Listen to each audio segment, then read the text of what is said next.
What you're about to see is raw and real, total vulnerability. Myself and Kenny sit down. We have a conversation about life and about business, and I hope that you extract lessons from this about things that we've learned in our journey. I do want to let you know this is not shot in a studio. This is not about us. This is 100% about you. We're going to talk about what hasn't changed, but we're going to talk about how everything around it has changed. And all of a sudden, you're going to realize that the trades are cool again. Join us in this video.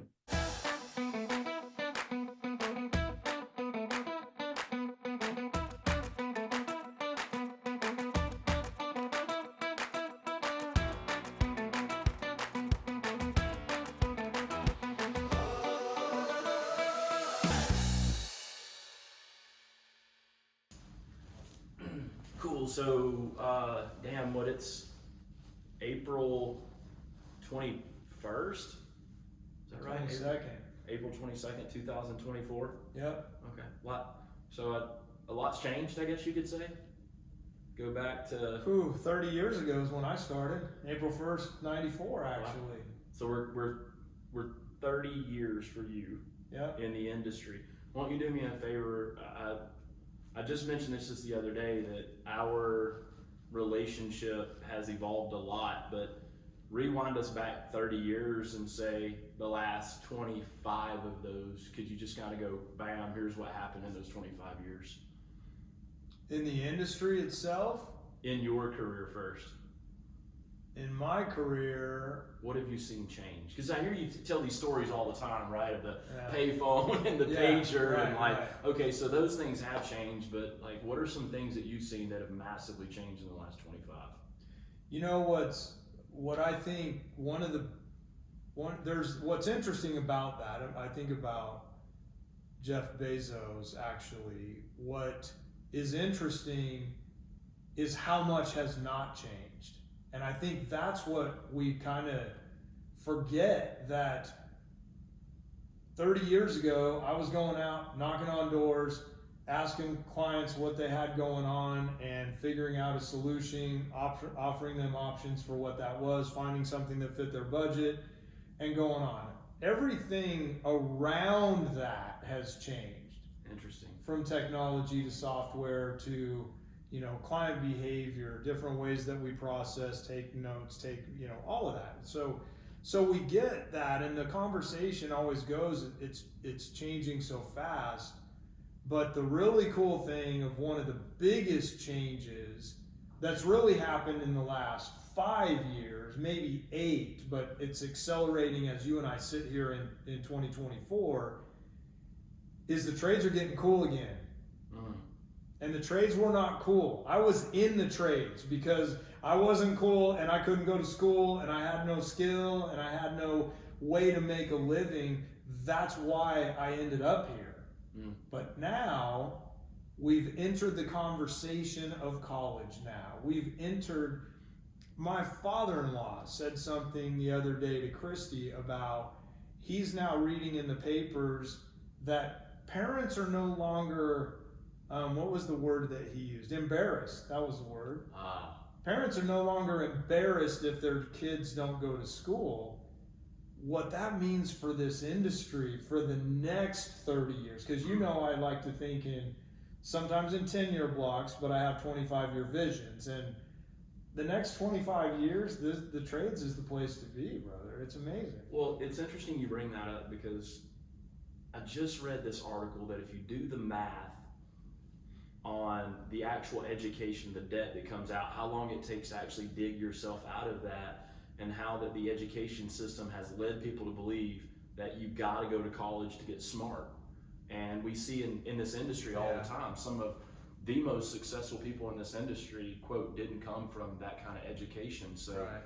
the education system is, I think the education system is going to have to change. Oh, and let's be clear. The education system is one of the biggest businesses in the world. So once they get privy, once they understand, then they're going to make some shifts and some different things, obviously. But back to your original question that ties to this, it was a challenge finding people to hire 30 years ago. Interesting.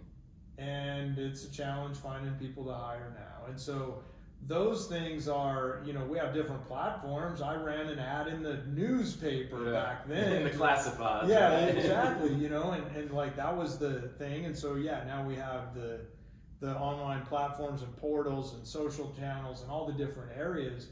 But I think what's happening now is we're going to see an influx of skilled labor that has been missing for most of my career, for sure. Because it was always the parent that, I'm not proud of Bobby because he's a plumber necessarily, and so it never became topic of dinner, right? Right. Oh, so and so's graduating this year, and I do remember that, and I almost felt like,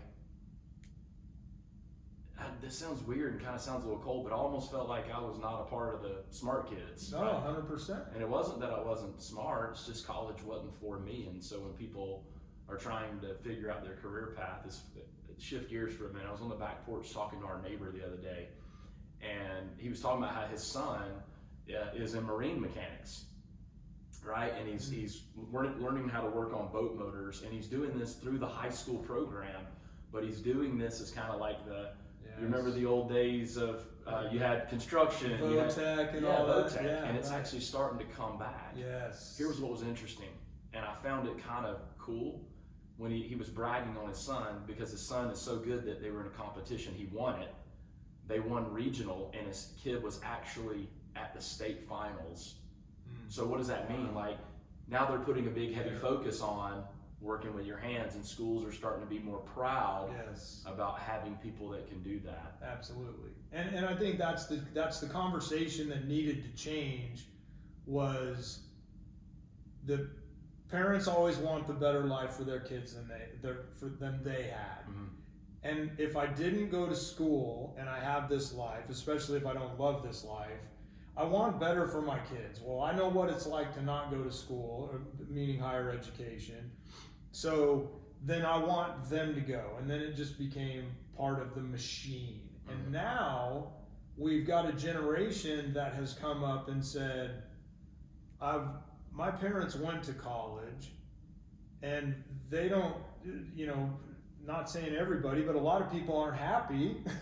And so their kids aren't dumb, and they're like, wait a minute, mom and dad fight about money all the time and this and that, and I have this cousin that she's still paying off her student loans and she's in her late 30s. Wait, people are having a hard time buying a house so it's changing the conversation, and I think that's what needed to happen, and everything happens in the right time.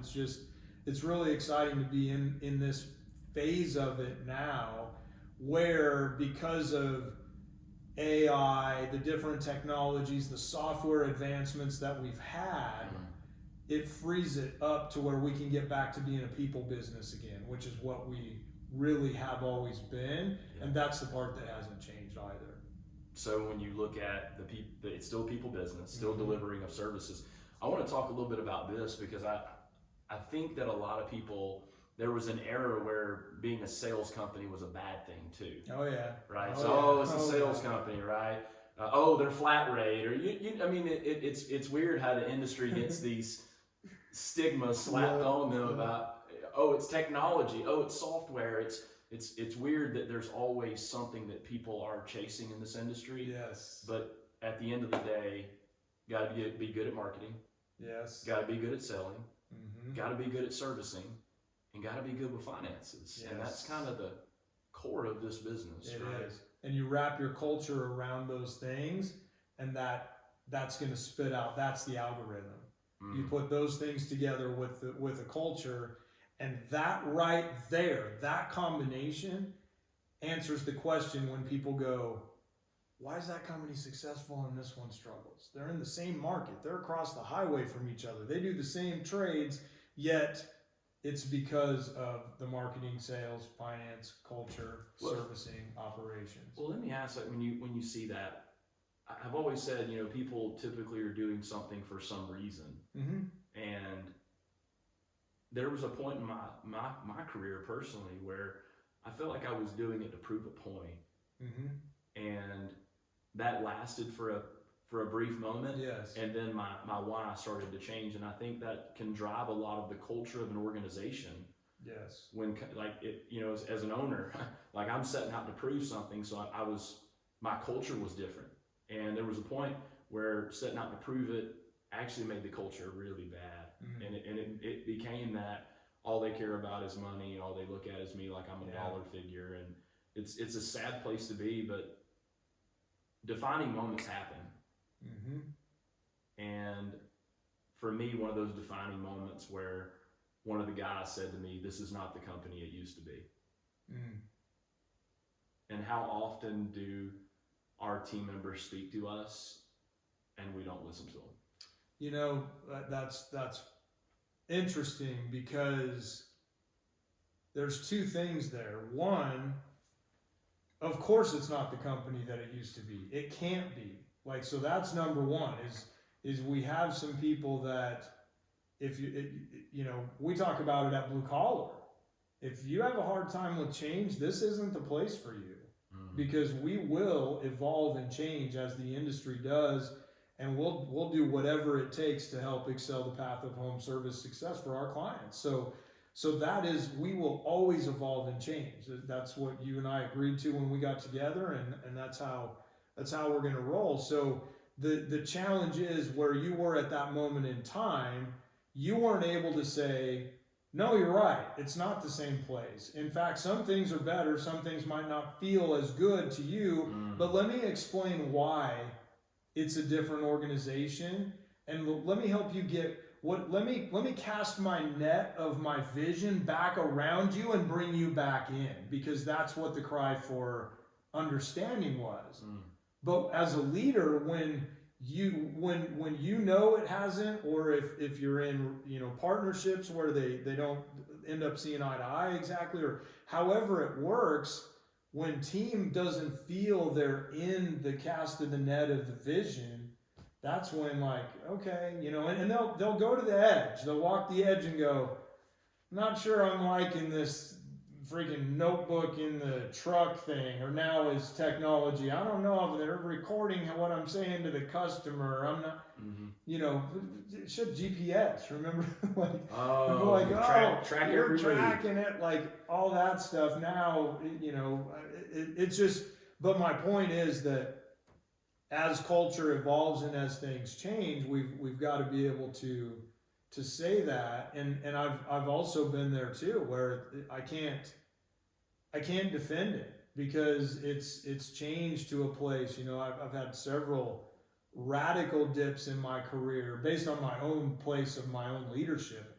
Every one of them was tied to my own, where I was personally, where I was with dealing with my own challenges or demons at the time, that showed up in the business, because I'm a person and it's a people business, and I'm bringing confusion, and, you know, and so it is something that has to be reinforced and reminded that, yeah, we're continuing to change, and some people it's not always gonna fit, right? And we get that.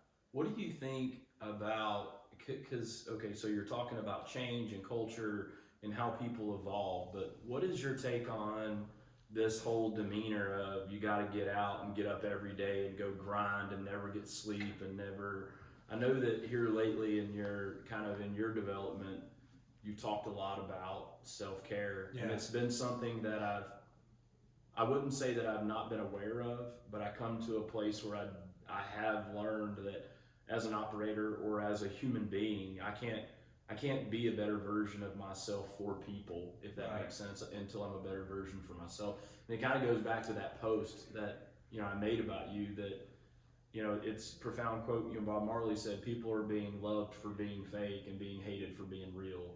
And, you know, you and I have this relationship where I get to be super real with no judgments, like a no judgment zone. But how does one kind of start moving in that direction to kind of create clarity for who they are? Yeah, I think it ties back to what you said, and again, we're seeing a bit of a shift. There's more conversation around health and wellness and self-care, and in the trades, as you and I know, as we were coming up, it was about drinking and smoking and partying, and almost hanging your hat on that. I remember early in my speaking career, I was proud I could be the last one to leave the bar and the first one on the stage in the morning, and I had ego around that, believe it or not. And so it, you know, I think that everybody's on their journey, and you've got to figure it out at the time for yourself. But it goes back to when you said there's a phase in your career where you're trying to prove something. There's value when you prove to yourself that there's nothing to prove. And you're the only one that can have that awakening, right? Because there's always another zero. There's always another market. There's always another trade. There's always fill in the blank. And so for me, the reason that I wrote the Blue Collar Success Laws was because of that journey that I had gone on. And you knew, you knew me before the book, you knew me before my sobriety, you knew all of the different things. And the book's not about sobriety, it's about an algorithm to run your life, the 7 laws that I believe in, which law 7 wraps them all around, and it's that self-care and realizing you can't, you said to me when we got together, I'll run on the treadmill for as long as I need to, growing this business and getting things off the ground in a different level, because I'd been in business 10 years before we met, or 9 or something like that, 8 maybe. But you said that to me, and I said, yeah, I get it. And I had been running on my treadmill for that period. The challenge is when we don't realize that there's only one way, well, there's 2 ways to get off of a treadmill. And that's either to jump off, or maybe there's 3. You can turn it off and let it slow down and step off, or you have the videos I've seen, where people fall, bust their head and get slammed against the wall. That's what it usually takes. And that's what it took for me, really, was having let's call it a fall and slapping my head against the wall and going, this doesn't work for me. I've accomplished a lot of things I thought would make me happy, and yet it doesn't mean I don't want to go accomplish more, because we're going to continue to grow Blue Collar so we can continue to fulfill our mission and grow our team and help touch more lives and influence and impact more people through our mission. But I'm not trying to prove anything anymore, because there's plenty of what people would consider competitors to Blue Collar Success Group, or people, good man, do their thing. The more successful they are, the more they're helping the industry. That's great. But you and I decided we're going to do something together, and we're executing that. And however long that takes, and whatever that journey looks like, and however many ups we have or downs we might have or different, I'm down for that, because it's part of the journey of life. And I think that the more that people like us are willing to open up and say, you know what, I love my driven mind, I love my ADHD, but I also love some peace and quiet, and I love the fact that I can enjoy this journey. Wait a minute, that was the part I didn't have. I had an anxiety, a fear in my gut that I thought accomplishment would make go away, and it didn't. So it goes back to, and love the quote, have a lot of connection with it. Success without fulfillment is the greatest failure. Ultimate failure, yeah. And so, man, Absolutely. and I look back, and you and I had a conversation just this week or last week, and you asked me the question. I said, do you feel successful? And when I think about how it feels, I think that this might be a little bit of the world's viewpoint, is success looks like versus success feels like. Yeah. Right? Because those don't always align. Oh man. Right? When we're looking at, you see the outside and think, wow, they must have it figured out. They've got the dots connected. They're making it happen. And maybe on the outside and on the inside, it's all connected. Maybe it is, but I feel like a lot of times there was early in mine, if you would have asked me that question, I would have said it, but I wouldn't have meant it. And I can honestly say today, because I've learned what it feels like, and I think it's different for everybody. It's kind of 100%. And I think, you and I are both vulnerable enough and humble enough now to to say that. You've been on stage most of your career, once you got into training and coaching. I've been on stages for 21 years now, and I said a lot from stage that I don't believe in anymore, but I did believe in it at the time. And so I think that when you say that, like, I would have said yes, I'm successful, but I didn't mean it. I think you did mean it at that time, because that was your perspective, and that's the beauty of the journey. Of the more we understand, the more we realize we don't know anything. As both of us being thought leaders in the industry, there's so much to learn. That's what gets me up to go every day. And you notice we talked about it after the fact. I didn't say, are you successful? I said, do you feel successful? And right away, you keyed in on that, because words matter to me. And feeling successful and being successful are not even the same thing. And that's one of the caveats to me, that I never felt successful. And I think it's tragedy. And that goes back to that quote, like, what about fulfillment? What about contentment? I was terrified when I gave up my attachment to external success, and to the best of my ability. I still have some, I know. But when I was worried, well, gosh, am I just gonna just go away and let Chris just run blue collar, and I'm never gonna see anybody, and I'm not gonna go to acceleration days anymore, or I'm not, like, no, I've written books since then. I've got my own coaching groups around the content that matters. I get on our stages and I speak about the things that are my unique ability now. I'm more driven than I've ever been, and yet I'm more content and fulfilled than I've ever been. And I feel like it's going slower than it ever has, and yet it's faster than it's ever gone. You said it. We use it a lot, authentic, and I kind of feel like that. We live in this world where, okay, what is unique ability? And I said it. I think I said this from stage. It's your superpower. Yes. Like, literally, you're like, your unique ability is your superpower. It's the S on your chest, right? Yes. Like, it's what makes you who you are. And it goes back to two things, criteria. Number one, I'm good at it. Number two, I love it. I care about it. I enjoy it, right?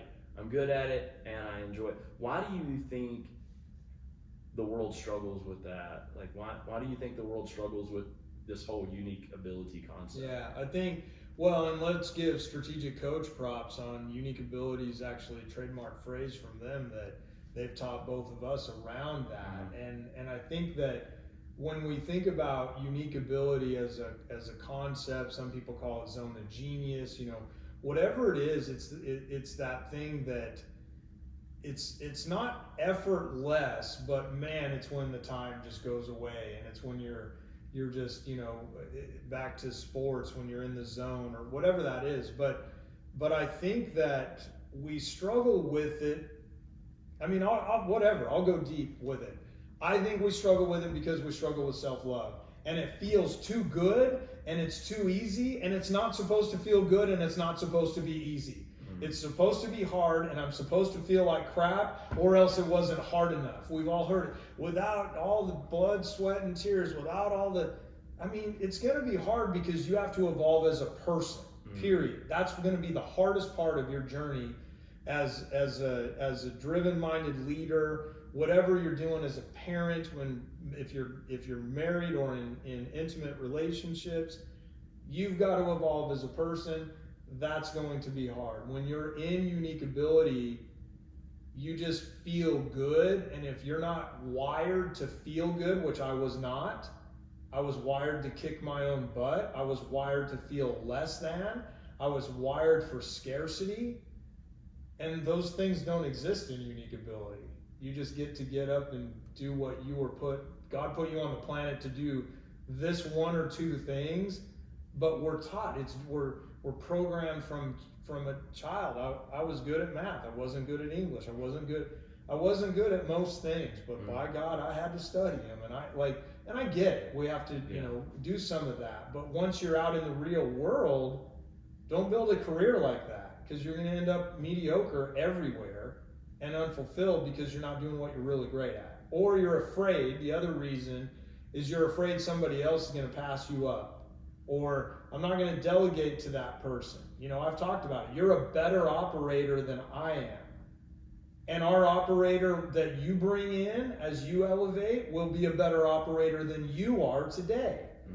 And that's the way it's meant to work, I think. But I can't do that if I'm afraid. I can't let you run this business with all the freedoms you have to run blue collar. I can't do that if I need my ego stamped all over it, which I did for a long time. So that brings up a very interesting point, that the predecessor who comes behind and quote takes over the carrying of the torch of the next leadership in a business. Isn't it kind of weird how in this industry that people end up in positions that aren't even ready for them? Oh man. And the industry doesn't do a lot to help them get there either. It's that sink or swim mentality, right, versus let me show you and how to develop you, and we hope that that's how the business is going to get better. Leadership continues to evolve and get better. And so I look for the day that you and I are having different conversations about what we're working on because somebody else is doing this. And you know what though, I don't want to take the time to not recognize like how incredibly challenging things have been at times, but how freaking amazing they've been at the same token, right? Absolutely. Why do you think some people, and I get it, okay, the business is hard, like we say it's hard or it's challenging or it's this. Well, like why do people keep getting into it if this is so hard? I think there's a lot of challenge with independent thinking. I think that's why we're going to see an influx of skilled labor, because there's a movement that's going to take place. There's literally a blue collar movement. Look at all the companies that name themselves blue collar now. I trademarked Blue Collar Success Group in 2011. I'm not saying we were ahead of the curve. I just was proud of being blue collar. And I asked my most successful client at the time, which back then, remember when 50 million was a really big business? Yeah. 14 years ago it was, and now it's not the way that it used to be. But however, I asked him and he said immediately, yeah, I'm blue collar. And I was like, cool. And so I think people get into the business for, it goes back to what we talk about. You're either moving towards something or you're moving away from something. And I think that, the game is changing to where people are going to be moving toward this industry, where a lot of times I was moving away from something is why I got into this industry. I got out of the Army and I became an insurance sales guy. And I didn't have the patience to wait long enough to build my book, and I just couldn't. And I didn't have enough vision to see 30 years down the road. Sure. And now in my, tapping mid-50s and I'm never going to retire. Well, it's a good thing I didn't sell a retirement product my whole life, because I don't believe in retirement. So, but I think it's interesting. But how about for you? Like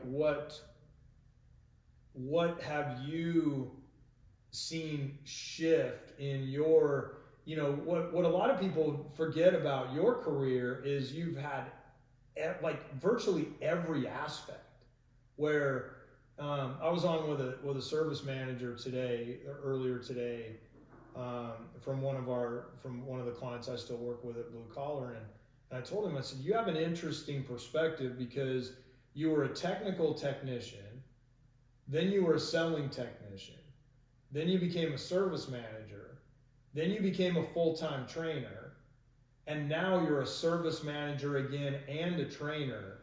So radical views. What people forget about you is you worked new construction. You worked as a technical technician. You worked as a selling technician to one of the greatest minds the industry ever saw, and changed the game as he's a legacy player. Patrick was, and then you went the corporate route, and you coached in different things, and then you left the corporate route, and you became a franchisee, and then you owned, and then you decided to get back to what I believe is your unique ability, which is a mix of operating and training and coaching, and you found that here, fortunately, with us. And like, what do you've had much more stuff happen in your career than I have, as far as the variety, I'll say. 1996 was when I started. Okay. Right. So 1996. 28 years. I didn't really have a plan, though. I think that was, I always tell people all the time, like, either your life is by design or by default. Yeah. And at that time, my life was by default. It was just like, get up, go work. And I don't really know what it was about the industry that I fell in love with. I think it was the process of it, wiring a house. Like, hey, we did that. It's so funny. Yeah, my kids even today, right? We'll go back home and I'll be like, wired that house. It's like, they're everybody, like, they're always telling, oh, I run service calls over here. Interesting that you bring that up, because even in 2005, when I went to work for Patrick, I still didn't have vision for my life like I do today. Mm-hmm. And it took some time. So when I then left being in the field, and then October 2008 was when I kind of moved into the corporate lifestyle. And I thought to myself, watch this, you ready? This is why people go to college. This is why they go to college. This is like, I'm no longer... You wear fancy shoes and a tie. I wear a tie, I can wear a suit jacket, work in the air conditioning, not working with my hands. Like, this is what they... Here's what was crazy. I think the part of me, of the industry, that I liked the most was fixing things. Mm-hmm. I think that's my brain, is to fix stuff and to make things come to life. And I think what has happened is that shifted to be about the industry. Mm-hmm. And about businesses. Yes. To understand that when it's not working right, how do you fix it? And so that was where I could really I started being fulfilled. Yes. Right? I would go home every day, and instead of going home every day, bitching about my day and how awful it was, and I had to go do this and go do that, I actually started enjoying what I was doing. And I think it goes back to that whole success without fulfillment's the greatest failure, right? I was actually starting to be fulfilled because I could see a difference in people's lives. Yes. I never visioned to do that for a living. Right. Never. And then I think I've told this story to you before. I'll never forget. And I call his name, I don't even know. It's actually Randy Kelly worked for Steve Rothacker. And Steve Rothacker was an owner of an HVAC business in Dallas, Texas. And I was working with him, and he was one of my clients, and he had a quote, I'm going to call it reputation, right? A reputation for being tough to deal with or work with, right? And I'm like, I don't understand that, but okay, whatever. And I was working with him on something, and Steve was a good-hearted man. His delivery sometimes was off. Does that make sense? Sure. And I think that was Yeah. And he said to me, so Chris, remind me what successful business that you built that you did this in again? Mm-hmm. I was like, he's 100% right. I have no right telling people how to do this. And that was what that whole shift to go operate, right? And at that point, that was when I started having a plan. And my plan was, I'm going to go operate. I'm going to go, and I said this, I got a point to prove. Yes. And that's kind of how it all started. So I've been able to see a lot of different perspectives. Yeah. And do a lot of different things in the industry. But when it all comes down to what I do today in Unique Ability, is truly, it boils down to helping people create a brighter future for themselves. Yeah, right. That's fulfilling for me, man. Yeah. When I look back, I'm like, and technically what you're doing is you're helping them build a better life, right? They're living a better life. And, I know that you and I talk a lot about that, man, like making sure that as an operation, as a business, don't build the business in a way that's going to make you regret the business model. Right. So if I was an operator today of a service business, I think there's some things I would do differently than I did the first go around. Oh, 100%. Because if that there wasn't, principle. you didn't learn. Yeah, right. I think I think it's important for people to do that kind of, zoom out and take an assessment of where they're at in their journey. The business. Remember, Michael Gerber drilled it into my head in my old E-Myth days.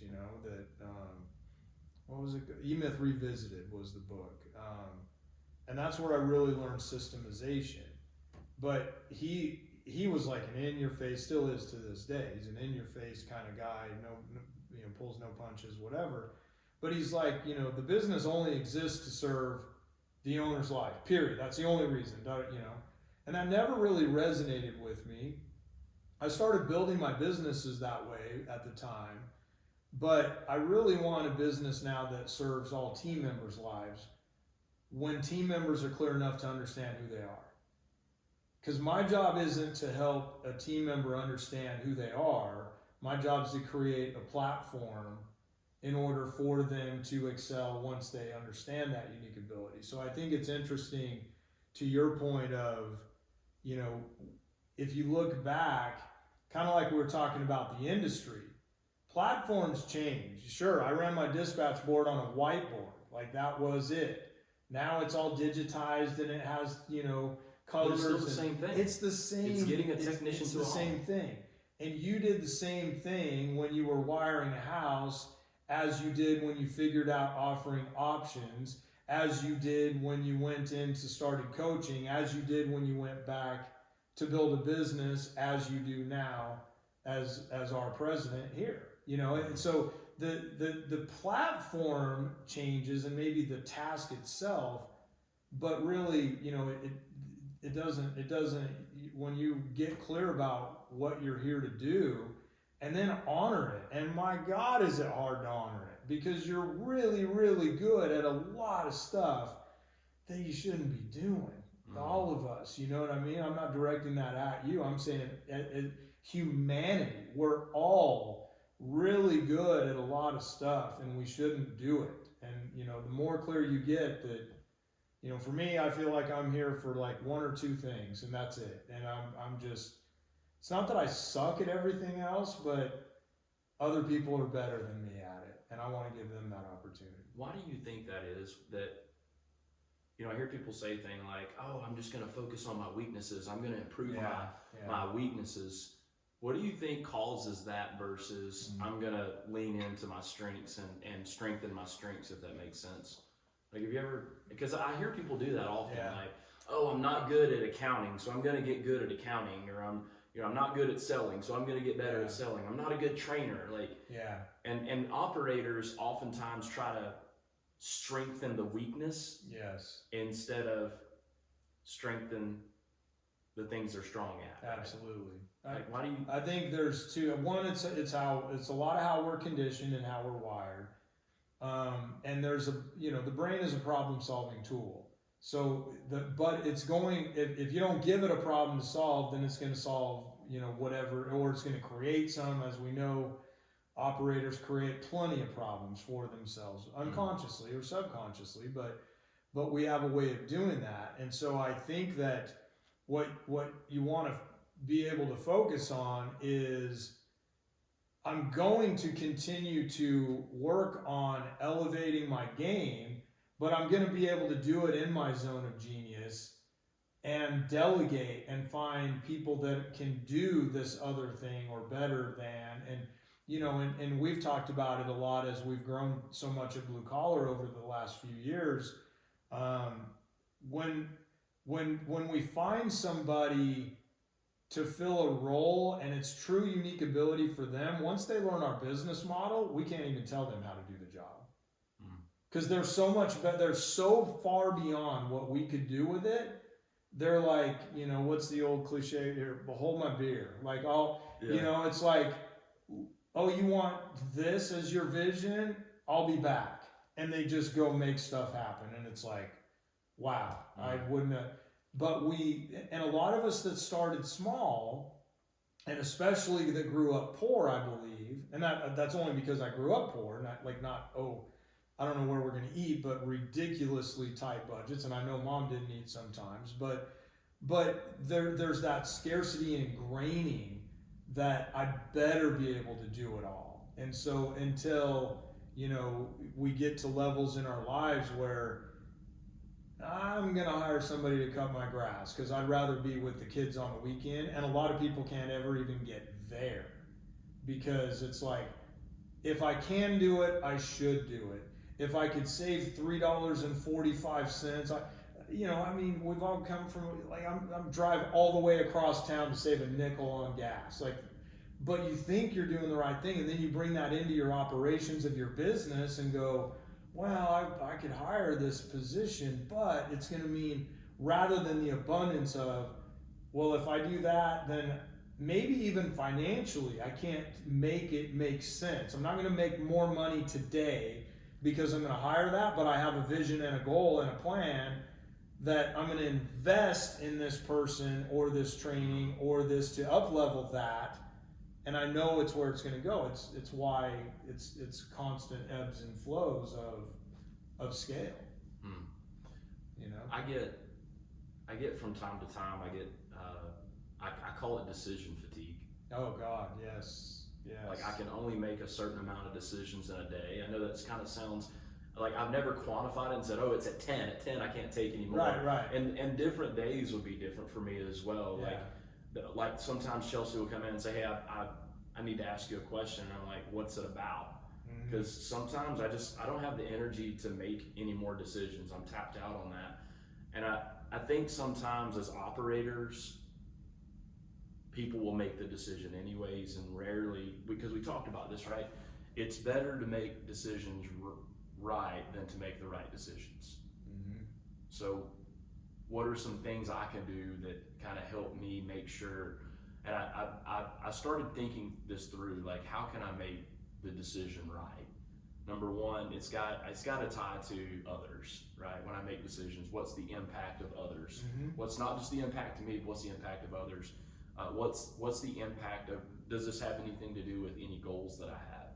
Is it going to push me toward them or push me away from any of them? And I know sometimes, like, hey, where are we going to eat for dinner? Like, that's not a decision necessarily that's going to impact that, but it could, right? Especially when we talk about success around health. Yes. Right? Right. And creating my best version of that for me. And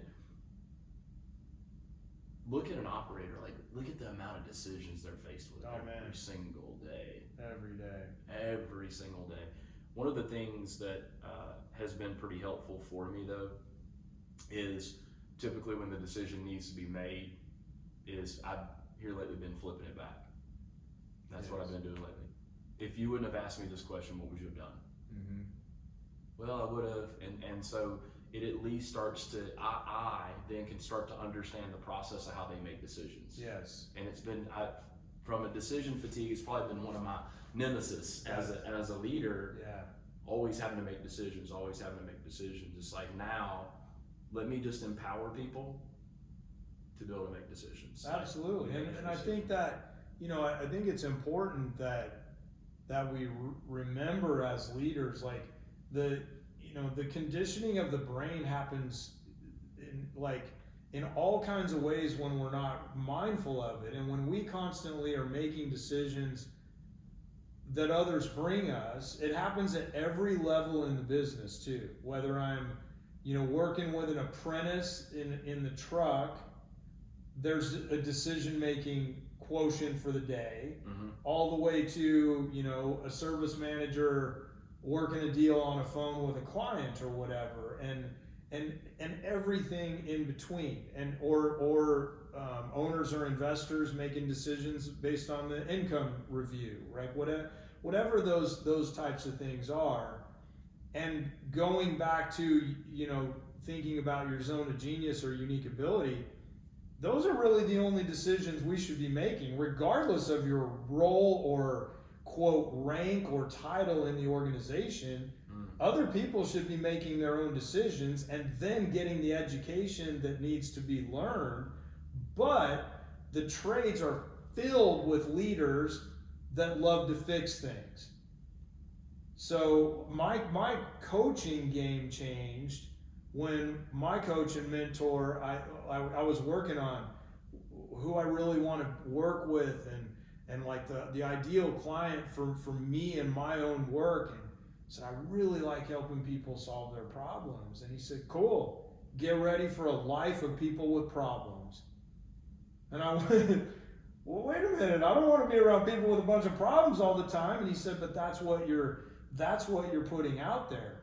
Now I like to fix stuff, then I'm gonna run around fixing stuff, which is making decisions for other people.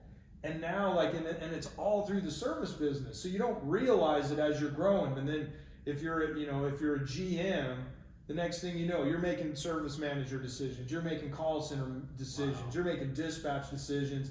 And it happened unconsciously because you're getting dopamine in the brain because you're getting to have some hits of dopamine for making decisions, and you're not doing it intentionally or to hold anybody back. Take a step back and realizing what you're doing of pushing it back. What would you do? What would you do? And then there's another level. Even if it's not what you would do, letting them go do that is another level that's real hard. It's the hard part. That was right? the hard That's the hard part because in your mind they're making a bad decision and you're thinking to yourself, it's not the right decision. But think about this though. It's not the right decision from where you're sitting. So bingo. So let's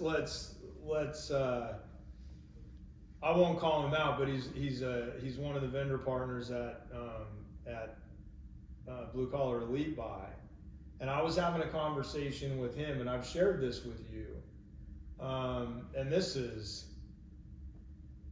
4 years ago maybe now.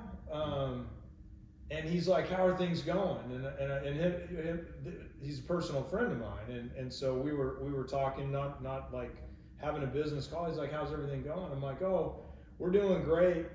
Chris hired the wrong marketing company, but it'll work out, whatever, and this and that. And he said, isn't that interesting that your ego thinks that it knows what's right? And he just freaking put me right in my place. I think I know you're talking about. Oh, I know you know. I'm with you now. Yeah. And I was like, damn, dude, that was really well said, because I wasn't running the business at that time. I didn't have the information that you had.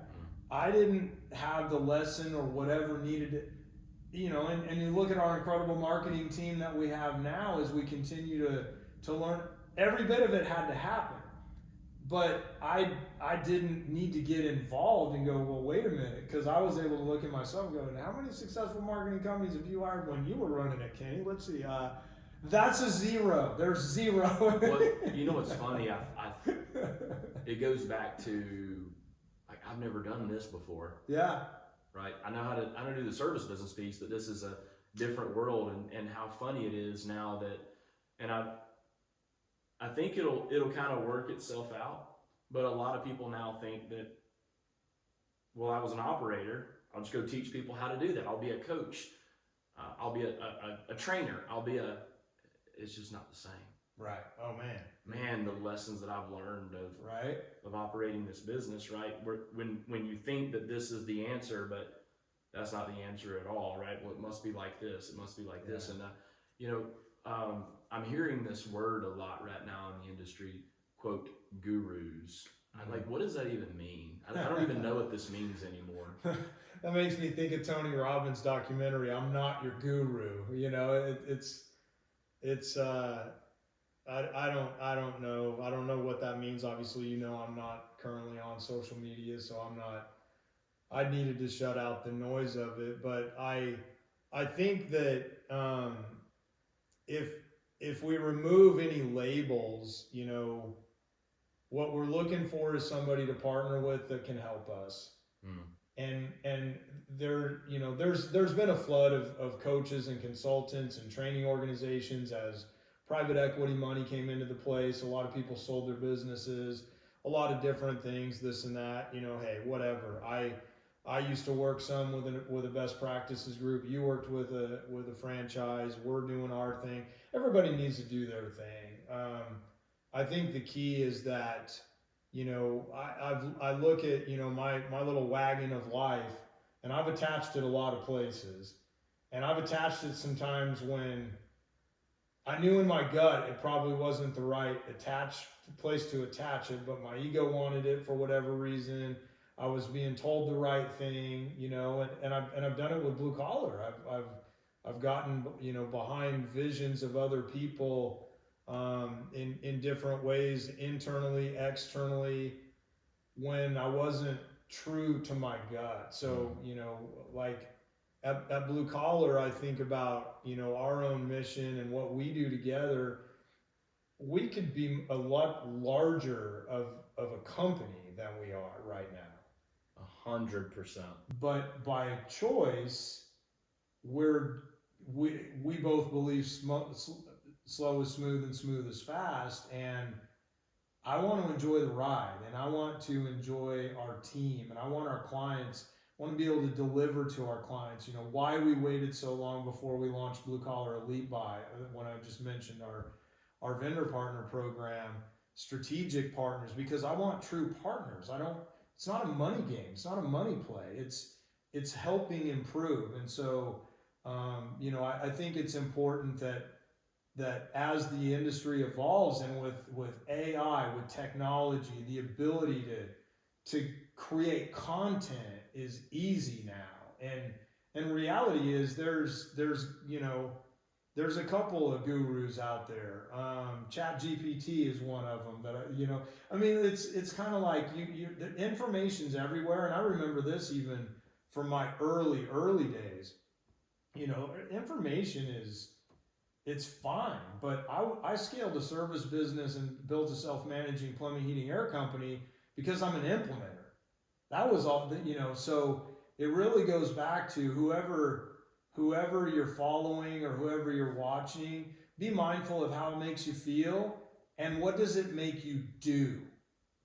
What does it inspire in a behavior change, right? Where Tony Robbins is a master. When I mentioned I'm not your guru, and if you watch that documentary, he shows some of his interventions that he does and different things, because he's become a master of the technology of the human brain, and he's able to do those things. And he also understands to a level of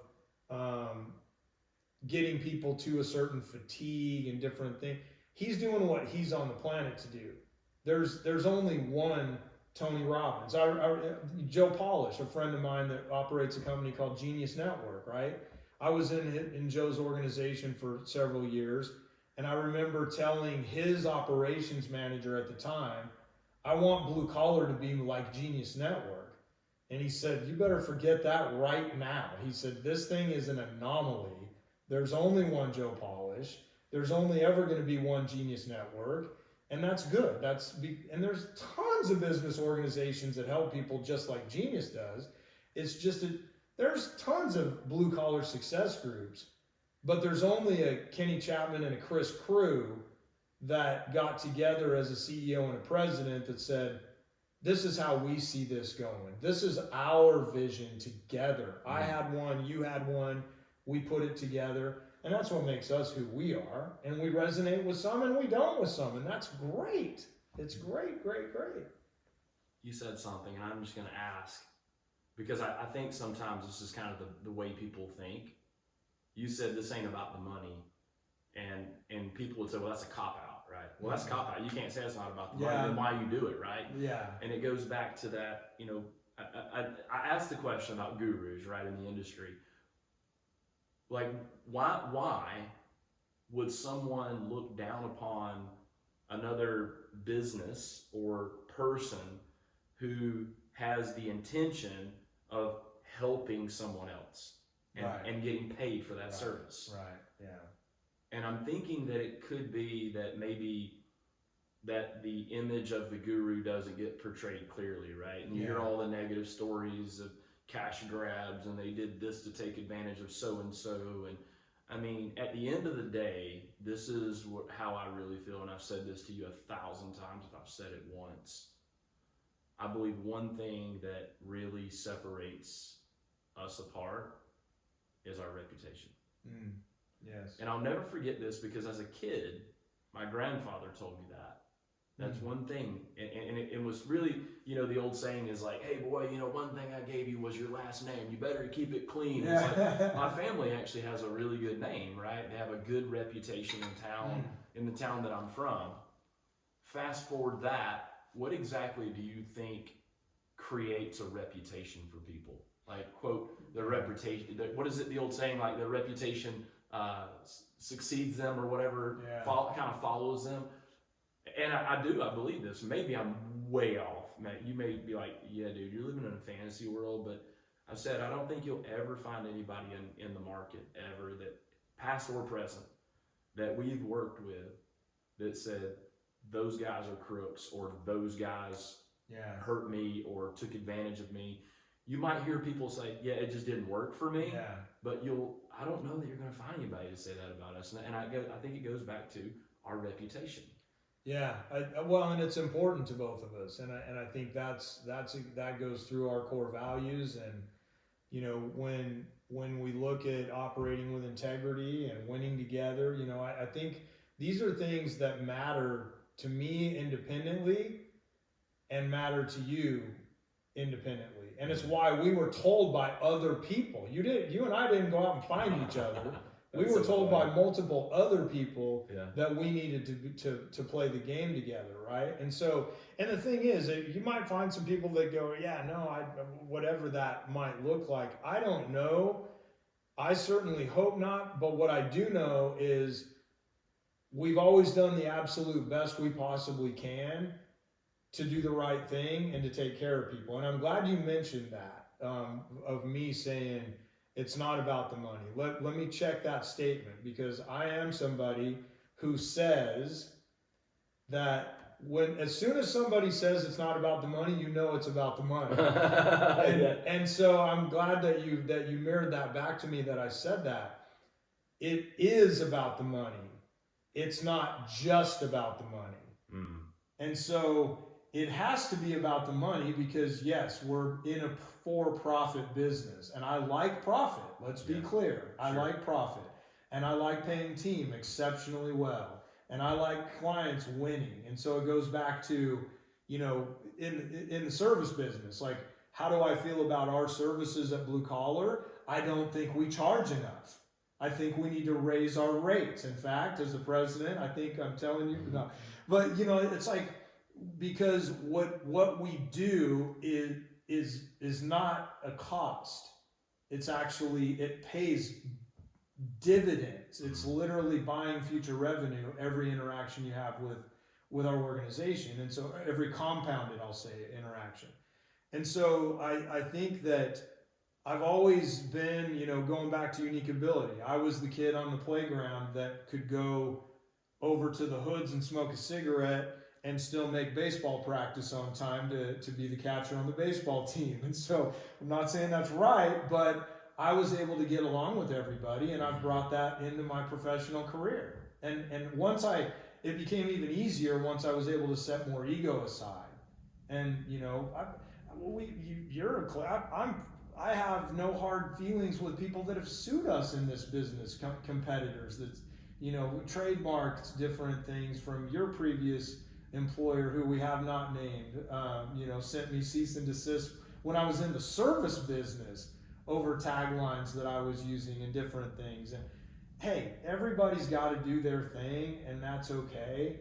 I just really always want to do what's right, and I'm not going to let, you know, it goes back to, I'll go deep for 1 second. When my father was killed, I was 21 years old. I was in the military, and we were on a 30-day leave exercise. And I found out that First Sergeant came, and some people have heard me tell this story, but I'll shorten it to the fact that Top came out and he was smoking a cigarette in the middle of the night, and he said, you know, they woke me up and said, Chapman, get your boots. And I was driving the First Sergeant at the time, and So I come out and he took a drag on a cigarette. He said, "This is the hardest thing I do. Your father's been killed." And I was like, "Whoa, okay," and kind of processing. And then I had the moment, like they gave me emergency leave and I went back to Fort Bliss where I was stationed. And I had this decision. My dad was going to be buried in a military burial in Riverside, California. My mom and sister, which mom and dad had been divorced for a long time by that point, but they were in Colorado. And I didn't have the money to do both things. And that moment was when I became free from money. It didn't happen for years and years, but I made a decision that something as insignificant as money would never stand between me and something as important as that in my life. And if I'm parting ways with a client, money's not important to me. It's how people feel. Now, when we're helping people win, pay us a lot of money because I'm helping you win. You wouldn't be where you are without implementing our strategies. It's not about us, it's about implementation. But those are the things, and I think that's where we, and when you have certain levels of health in the organization, in the service business, go back to my original mentor, Frank Blau, make chargebacks or refunds part of the income statement. Then you don't have to stress out. Everybody pays a little bit, right? All those types of things. And I think it's just, I really care about people. I really do. It's the cliche of I want everybody to be happy. What I had to learn as a coach is everybody doesn't want to be happy. Everybody doesn't want to do what they say they want to do. And sometimes you want it more for them than they want it for themselves. And it's easy to pin it on you than it is. And that's why some of the people that, if you mention this guru thing, some of the people probably bashing the gurus are the people that have been in every organization and worked with every thought leader or person out there. Like when you I'm sure you've seen it as we've grown blue collar. Well, who else have you worked with? Well, I've worked with them and them and them and them. Look, we're not your next stop. Like all of those are great organizations. If you can't find value in something that we might be a different culture fit for you, but you know what I mean? Like it's kind of one of those type of things, I think. So it goes back to people are looking for answers, but they've not yet addressed the question. Right? Because when I say, and let that sink in for a minute, people are looking for answers, but not really ready to address the question. And you say, what's the question behind the question? Right? Exactly. So a lot of times, I'm not profitable, I want to be more profitable. How can I become more profitable? Well, the better question is, where are you at right now? Yes. Right? And why do you want to be more profitable? What's changed, right? What has been the thing behind the reason why I need to get more profitable, especially right now? Marketing. I mean, okay, now we're living in this silent recession. Call it what you want. You know what I call it? I call it life, because it always has ups and it always has downs. Yeah. Enjoy the ride. Exactly. Right. Yes. So think about 12 months ago, it was about talent. We don't have enough people. We got to get more people. Oh, now we need more calls. And you and I have had this conversation so many times of the balance of there's no perfect balance. We have plenty of calls and plenty of people. And I think what happens is it's market shifts and it shifts the algorithm again. Yes. Something changes in the algorithm, and then instead of saying, why do we not have calls? That's the question. Yeah. What's the better question? Is my marketing plan sufficient for what's going on in the industry right now? Yes. Right. And I think we forget, like you've heard me, I've been hammering the drum of, friction before freedom. And we have a tendency to run from friction, but friction's a very powerful and necessary component of the business and really of our personal lives as well. And when you look back at your life and you look at some of your biggest breakthroughs, a lot of times there was a breakdown before the breakthrough. And that's why I say friction before freedom, because there's got to have that. There's got to be some rub, like, I don't have calls. Okay, well, let me go do that. Oh, I'm not profitable. Have I reviewed my pricing? Oh, I've got, whatever these types of things are. And there's in today's world with so many platforms of communication and being able to get things out there, we still, I don't know if it'll ever change, we are wired to want the easy fix. We want the quick. Yep. I mean, look at no, no judgment for anybody doing whatever they need to do. I've got a client that's on it right now, but when you look at the blow up of the weight loss drugs right now, and what came out as something to help people get diabetes under control, Hollywood found out you can drop weight for a movie real quick, and then all of a sudden everybody's like, oh, well, I can eat whatever I want, and because it's the quick fix rather than let me do a full blood panel and let me see what's really going on here. Wait, those dirty words of lifestyle change? Oh, hang on, wait a minute. I can pop a pill and be, and this is coming from a heavy drinker and heavy dope smoker for many, many years in my life. So, I think it's, I was looking for the, ease the pain. Once I realized the friction's a necessary component, to your point. I was talking to a client earlier today and said, man, I don't know, if there's a recession that it's two operators in the business. He's worried. He's worried about a recession coming, or maybe it's because it's election year. And I told him, that which intimately my 25-year vision, and I've shared with you and how that fits, and our team knows that there's a 25-year vision. And I told him the cool thing about that is I'm going to have good, hard 5 or 6 recessions. Real, like, grit your teeth, damn, this is a rough period because I'm playing a long game. So if this is one of them, then okay. Then once we get out of that one and we have this ridiculous swing like we had for a decade at a time, and that's what we forget, it's like you take a 10-year span. Dan Sullivan, our mentor, he said, when you take a 10-year span, a lot of times there's going to be, 2 years, you're going to be struggling to meet payroll. You're going to be like, oh my God, I did not see this coming. I made a bet that didn't come out. I invested in something that didn't work. I bought a business. 2 years, oh my God, what's happening? 2 years, it's like you own the printing press for cash. It's just like, oh my God, look how smart I am. Because it's so 2 years are like that. And then there's this 6 that is just kind of ebbs and flows, and it does pretty good. And then you get back and look at your decade and go, damn, that was a good decade. But 2 of those years probably sucked. But you wouldn't know what a sucky year was like if you didn't have a great year. Yeah. And you wouldn't know what a great year was like if you didn't have a sucky year, right? So it's like, it's that reminder of this is life. Exactly. Right? This is life and this is business. And it's all necessary. It's part of your divine plan. I think that those moments, I will say it happened to me one time, and it was on Monday, and we needed money in the bank on Wednesday to make payroll. And we didn't have it. One of the best things that ever happened in your career. God, man, that was such a gift. Right? That was a gift, and I remember, and I literally looked at my partner and I said, "This will never happen again."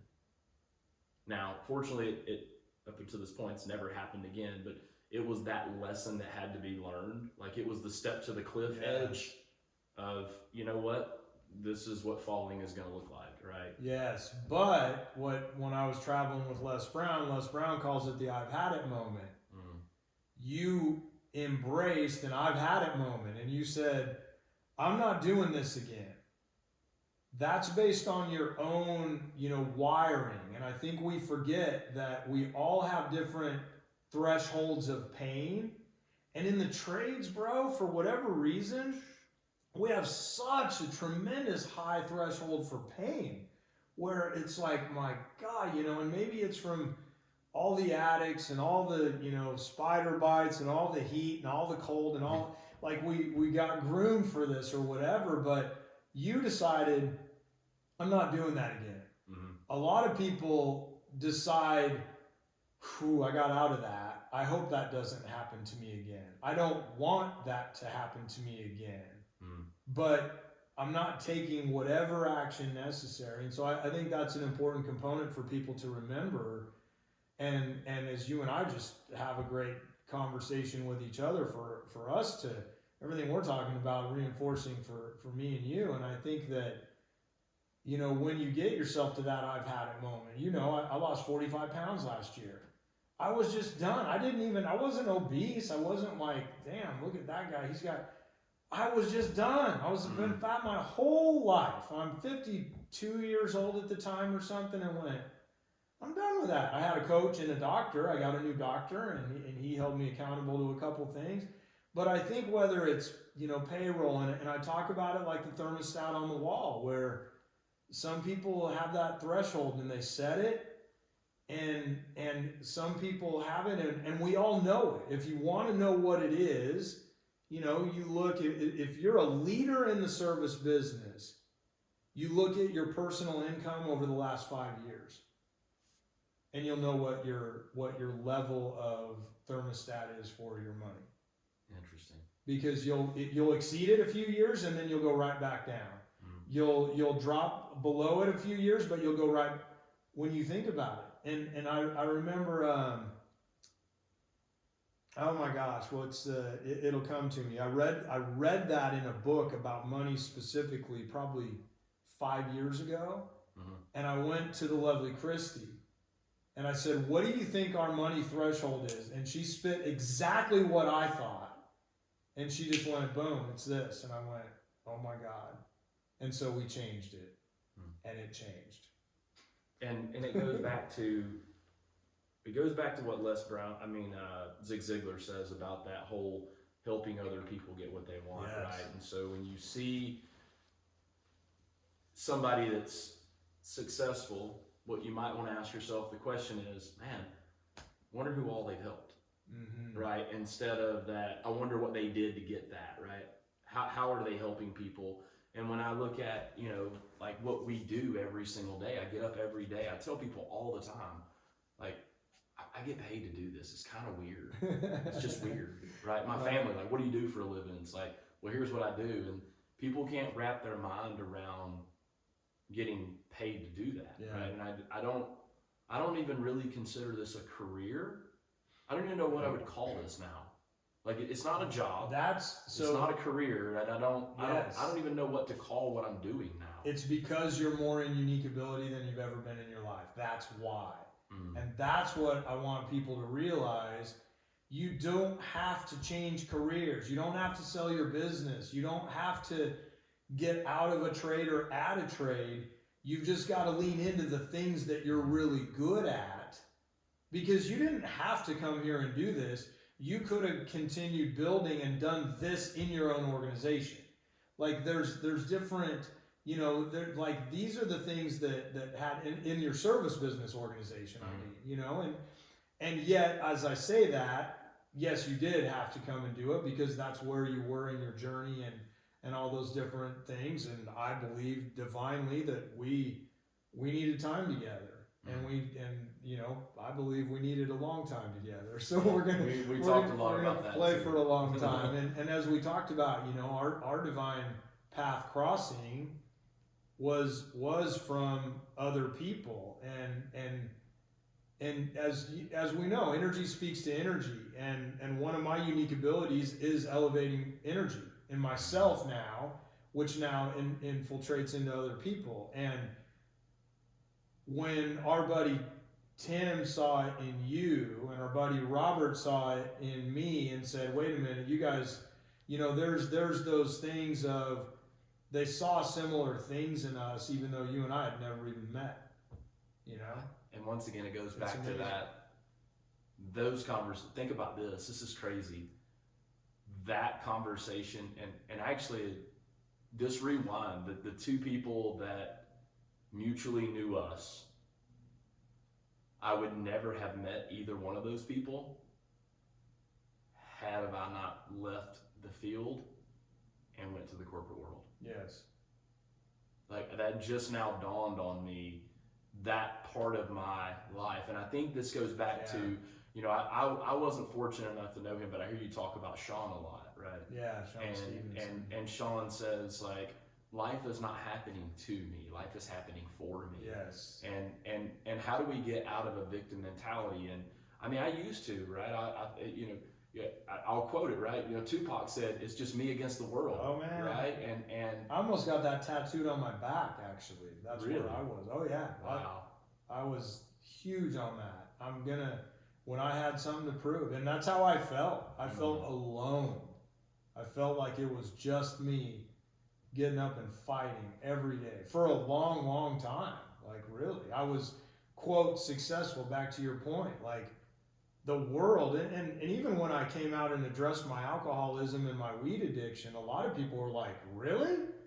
I didn't know that about you. But it goes back to, if somebody gets a divorce and you're like, damn, I thought they were fine. They've always been fine when we've gone out to dinner with them. Well, most people don't get to dinner and dump their dirty laundry on the table. Right. You know, and so I think it goes to when you realize and accept the time is right now is exactly where you're meant to be. And it's weird. The older I get, the more cliches I see as true. But oh, you mean the old people tell you all those yeah, stories? right? And you're like, yeah, whatever. And then like, one day you're like, oh yeah. Now in my 50s, I'll say it's wisdom, not old people, the wise people, right? But I think that, you know, you and I have talked about, if we would have gotten together then, we had no chance. No chance. I had a lot that I had to learn. If we would have gotten together before I hired my last president at Blue Collar, there's no chance. It would not have, you and I would not have been able to work. If you wouldn't have gone and had your partnership, you and I wouldn't work. And so, and yet, the ego wants to go, damn, dude, if we would have come out together, 15 years ago and just, no, that's not how it was meant to be. It's not how it's supposed to work. So in the service business, like, oh man, I'm having a little dip. I'm having a tech challenge. I'm having a little bit of hiring. I'm having a little marketing. Calls are a little slow. That's okay. It's all going to work out because it always has and it always will. And when it doesn't, then you die. We're on a rock spinning in the middle of nowhere and we're all going to die. So everything's going to be okay. So I think that those moments create learning opportunities, right? And I said, never going to happen again. Yes.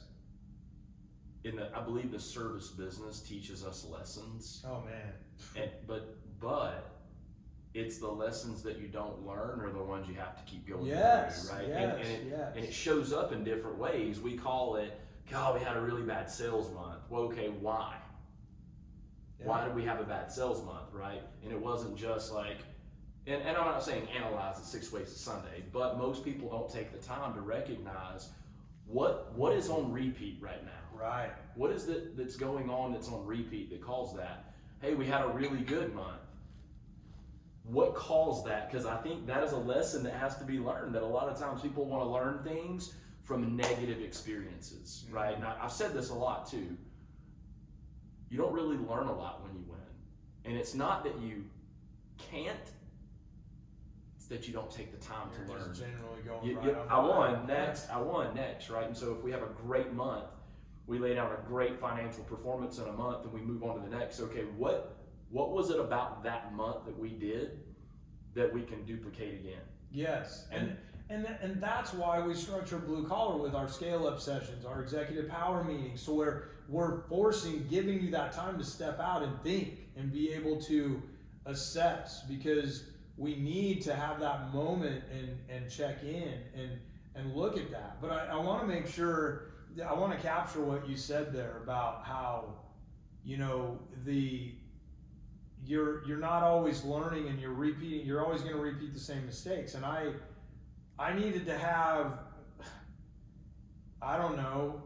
28,000 hangovers in my life before I decided I learned the lesson. Like, whatever it is, like, you're going to keep learning the lesson until you're finally ready to learn the lesson. And I think about, I was so blessed in so many ways. I hated the service business when I was by myself, dead broke drain cleaner, wasn't good as a technician skill-wise, like I had no idea what I was doing. and I stuck a camera, my first camera, which they didn't even have cameras when I started. That's how old it was. And before Rigid bought Sea Snake, they used to come in a gray container with the blue reel and this and that. And the first one I had, I stuck it under an apartment complex. I was by myself. So at that time, there was an older gentleman named Gary that worked for Roto-Rooter in town. And Gary was my boy. 25 years in the field. If I needed help, I called Gary and he'd come and help me. Called him, he came over, and I'm like, dude, you know, this is my new camera. Back then, I don't know, probably $3,000 or something, which was like 35 grand to me, right? You know, or maybe 300 in my mind at the time. And so I'm freaking out. Gary comes, he's like, did you try this? Yeah. Did you try that? Yeah. Did you do that? Yeah. Yeah, man, I don't know what to tell you. And I'm like, but dude, like, what would you do if this was your job? And he goes, I'd call the manager. It's lunchtime. I'm headed to lunch. And that changed the course of my career right then, because then I realized there's no such thing as just experience. You can have 1 year, 20 years in a row. And I realized I want to have 20 years of experience in 4 years. I want to go tap into mentors and coaches, and I want to get thousands of years. I'll go back to Stoics. I want to get thousands and thousands of years of experience. And I think that's when I started becoming a lifelong learner. Was, oh wow, wait a minute, you know. And if it wasn't for Gary, I was like, that just blew my mind. Like, so he got to a certain level of skill, and then he just kept repeating the same thing over and over. Wow. And we can't do that if we want to continue, because then your business going backwards, and that's why eventually you'll sell out of scarcity, or you know, your business will go away. Why multi-generation families struggle, because there's a different perspective there. And it's funny, right? You just said that multi-generation, the fail rates on that happen. Yes. It's much higher. And I always ask the question, what lessons didn't get learned? Yes. Right? What lessons didn't get, because clearly there were some lessons that somebody didn't learn, and translate those lessons back to the next generation, right? By the way, keep an eye on cash. By the way, like, these are important things that people just don't, I mean, you know, I wouldn't speak this, but just had a client that had $100,000 embezzled by their accounting person. Yeah. And here was the thing, right? It's almost like they're a little embarrassed. Yes. Oh yeah. And what I'm going to say is, when you do operate a business that you delegate a lot, you got to have checks and balances in place. You can't just, yep, I'm done. I'm not gonna manage Susie and Mark and Bob and Jose. I'm not gonna manage these people anymore. They're, you know, and I think that's one of the fears of people not letting go. Yes. Is the fear of, I won't know. Yes. Like, let me just ask you right now, like, how does that make you feel? Because I know you've let go of a lot here, like a lot of blue collar. People would ask me when I was an operator, what keeps you up at night?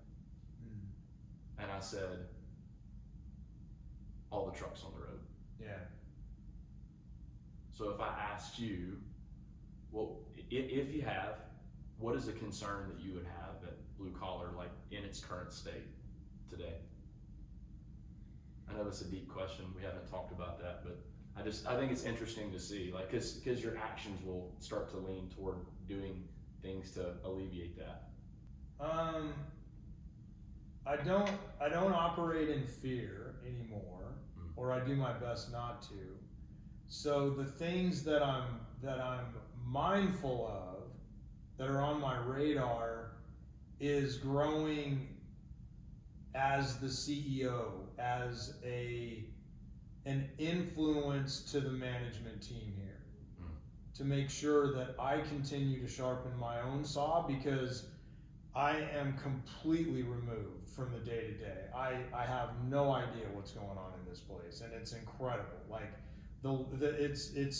it's an ego hit. If I wanted to have my ego, this business has gotten so much better and so much bigger under your watch than it ever did mine.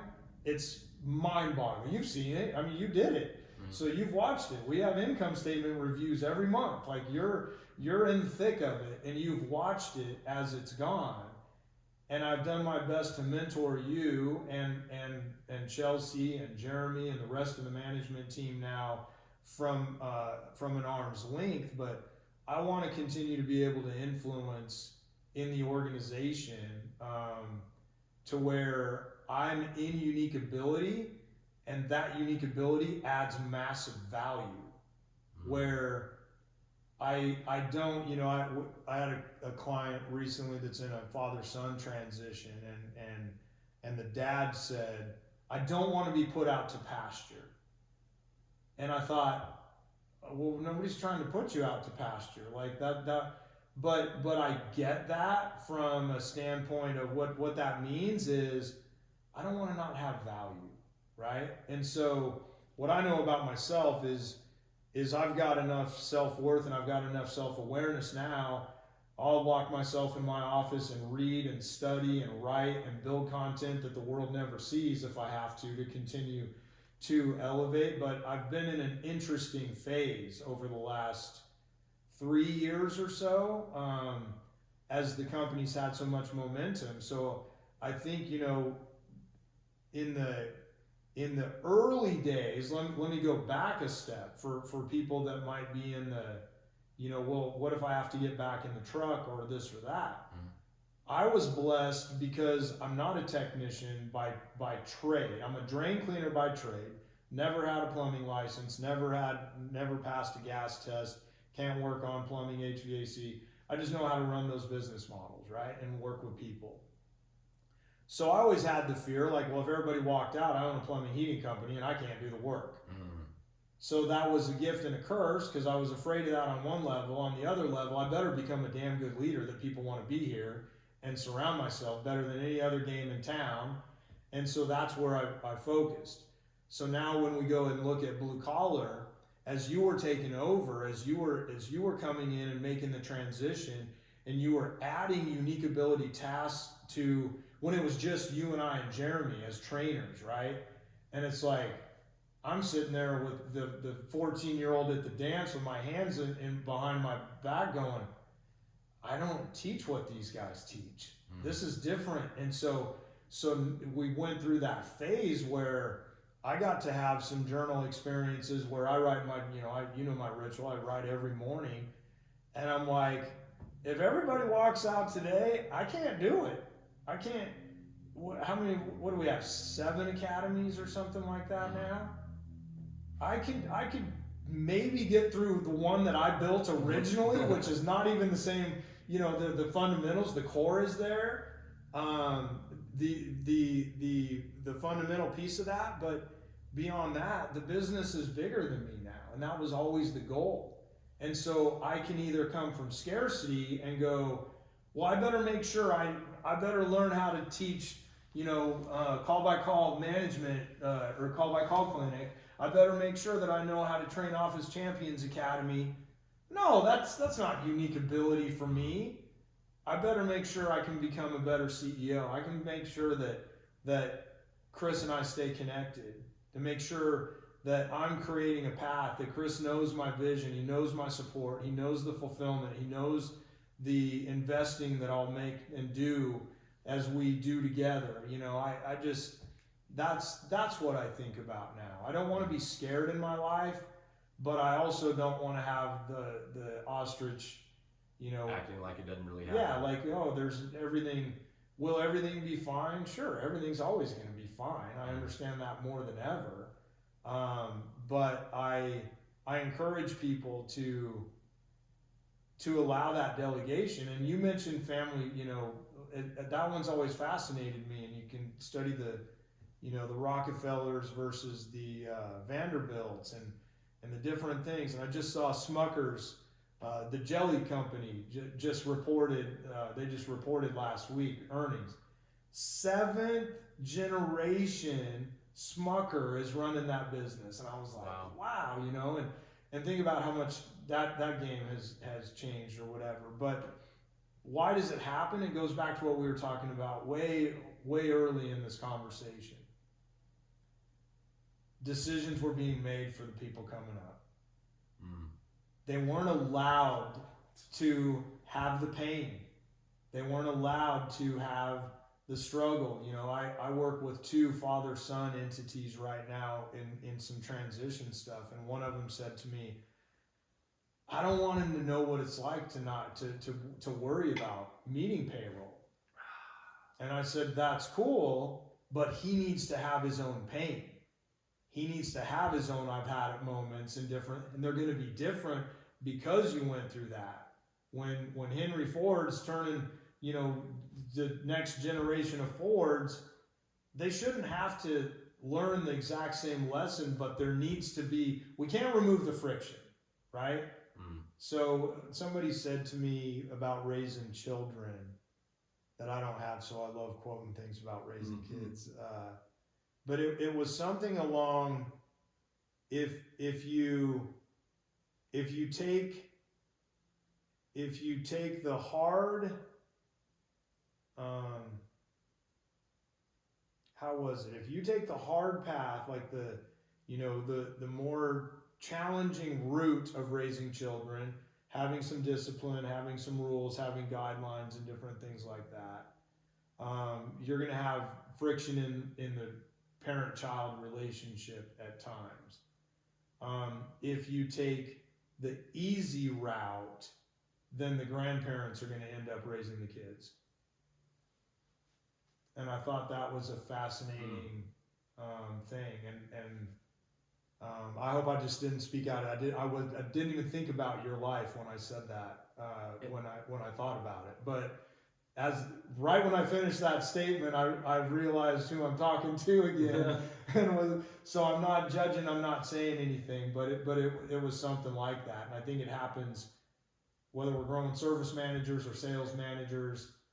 They've got to make their mistakes, they got to have their misses. Damn, that's tough. You don't want them to learn repeat your mistakes. Is that like yes. Example? I don't want you to know what it's not like to not make payroll, but that individual is going to have to experience another moment like that. Yes, the same challenging because it's not physiology. It's not about the thing. No, it's about the process that drives the behavior change. Yes. So example for me as well. You know, I was raised one way by a parent. And I'm raising my kids differently. And every generation, I think, creates a different raising, if that makes sense. But at the core, there's some fundamentals, right? There's some fundamentals that I followed with my raising that I apply with my kids' life. But at the same token, there's things that I do differently than the way I was raised because I realize what it did to me. Yeah. But I look back and I'm like, and somebody said to me the other day, like, you didn't turn out so bad. And I'm like, but man, if you only knew what all had to happen to get to where I'm at today, to being a responsible adult.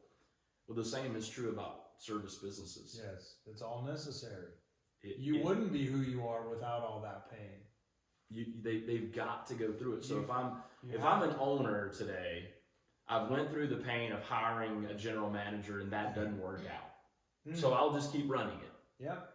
Or I went through the pain of, we're gonna go this route and do this, because I heard, somebody talk about like, oh, we don't do it that way because of blah, blah, blah.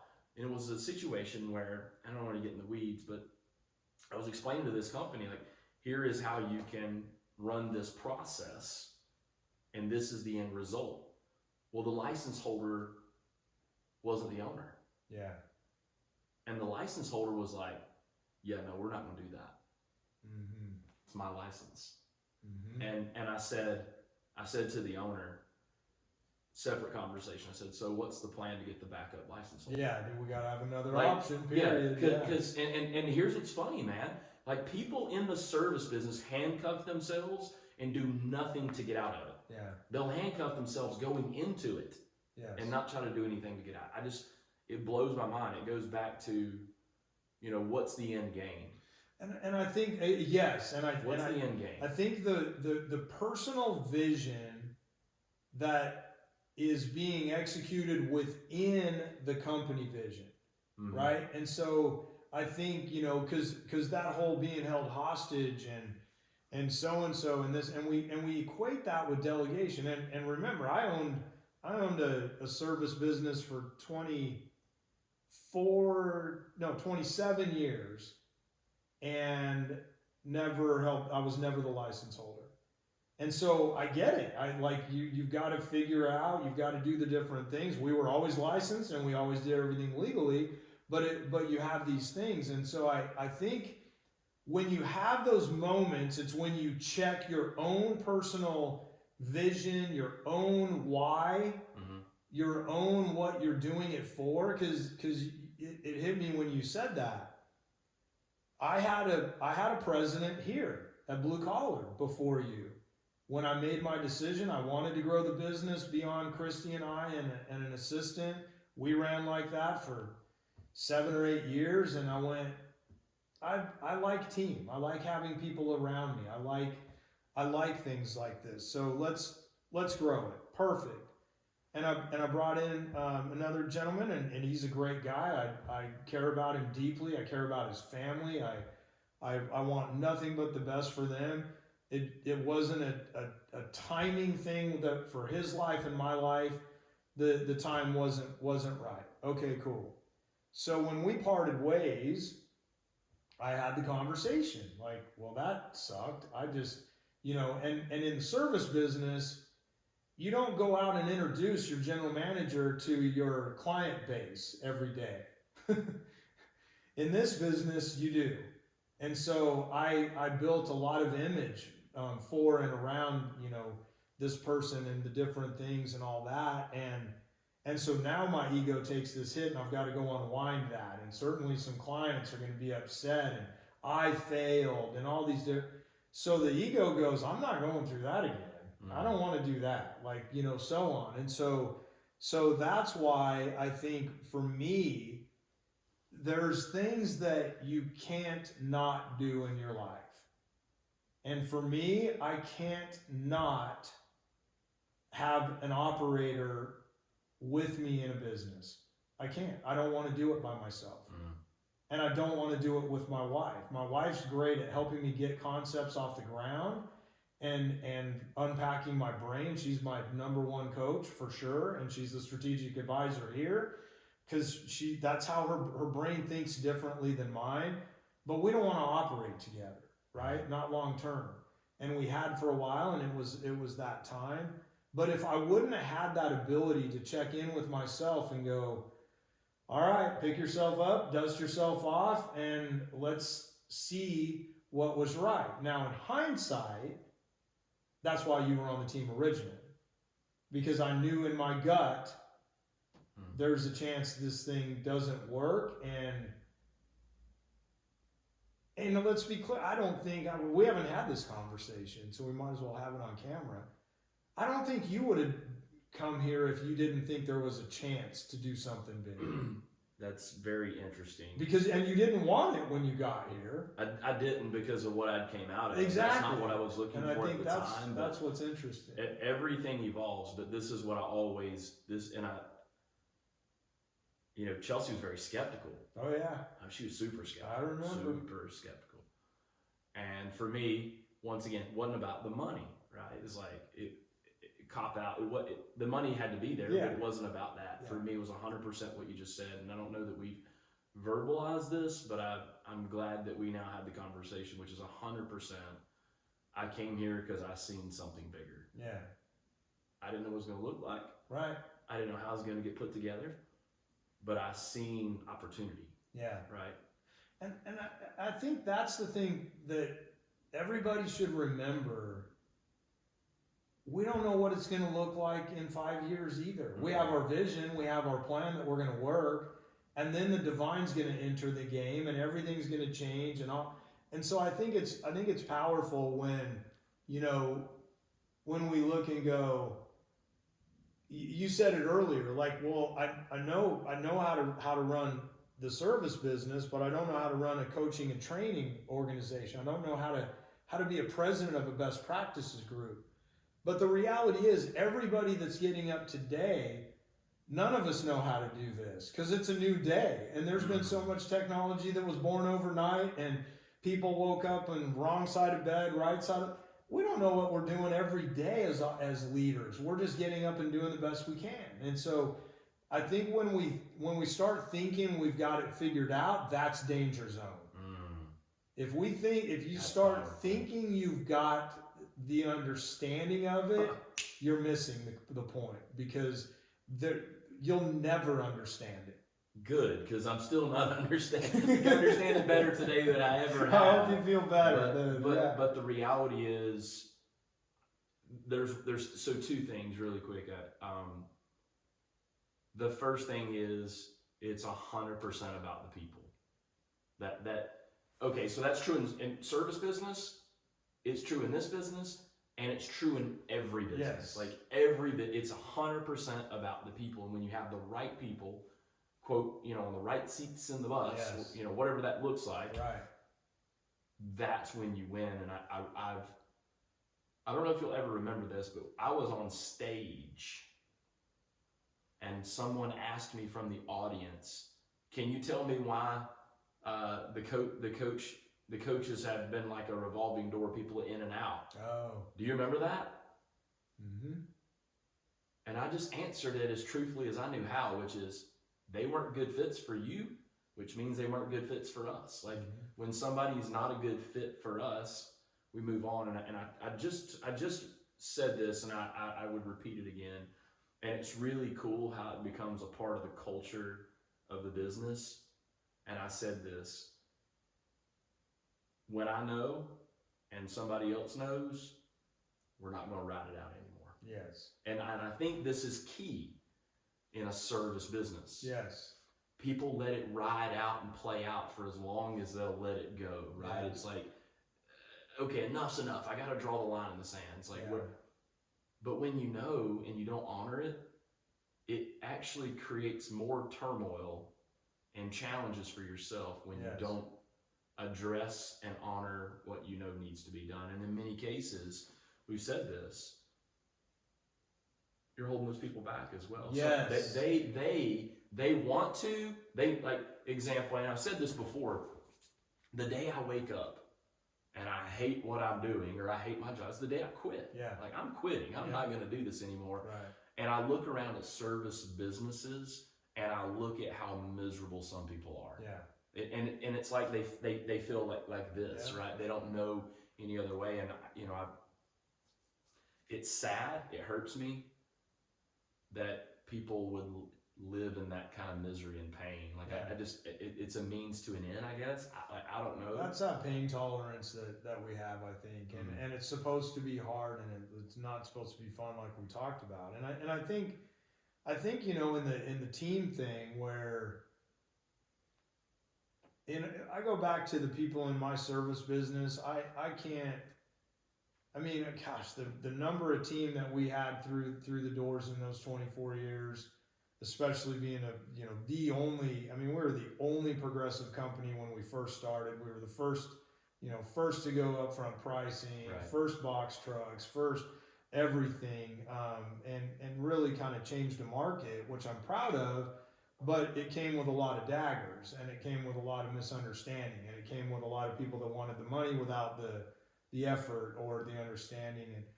And so as I learned through everything, my goal today is that whatever relationship I'm involved in or whatever reaction is had, that somebody leaves better than they came in. And I believe that everybody that's ever been at Blue Collar, I believe that they've left better than they came in. I also believe that Blue Collar is better than it was before everybody that came or left, and obviously our incredible team that's here right now. And I know there's a couple in there that some team members would disagree that we're better off because of it. But that's my hardcore belief, and that's what I think. And in the service business, when you know and you've done all the coaching and all the training and all the some people just aren't wired for it or wired to be happy or whatever it is, but that person's better off, and that's okay, and it's allowing. We have so much resistance in life, and we resist change so much, all of us. Like I wrote a book about change, and I find myself resisting change in different ways than I used to, and so I think it's important now. Let it evolve the way it's supposed to. Anything else you got? Damn good conversation. I'm grateful that we're able to sit down together like this, and I hope people get some value from our perspective. And just sitting around having conversations, nothing planned. It was pretty cool. I get to hear people and their relationships that they have with different people in the business, and this is where I was going to go. I'm starting to see this is a relationship business. Blue collar is, right? We're a relationship business, but the relationship that you and I have is very unique, and I'm starting to see those same type of relationships to be forged with different team members apart from you and I. Nice. Other team members forging these same kind of relationships. Yeah. And so how powerful is that? It goes back to 100% what I believe, which is leadership sets the standard for everything. Absolutely. Right? So, if I'm a service business owner and I don't like what I got, I should look in the mirror. Yep. 100%. I should be looking in the mirror. If I'm a miserable, unhappy, I don't like my profits, there's a damn good chance it probably starts with the good Michael Jackson. Yeah. I'm starting with the man in the mirror, right? Yeah. Whether they're a man or whether they're a woman, I think it starts with that internal, right? How can you ever build something that you're proud of and that you feel like you're winning at if you can't be happy with what you're doing and where you're at, right? So as a service business owner that's building a business and doing it at 80 hours a week and do it, like, eventually you're gonna become resentful toward that thing. Yes. So it goes back to the conversation that we had, which is, and I told you this, man, I'm gonna run on this treadmill. You can turn it to high.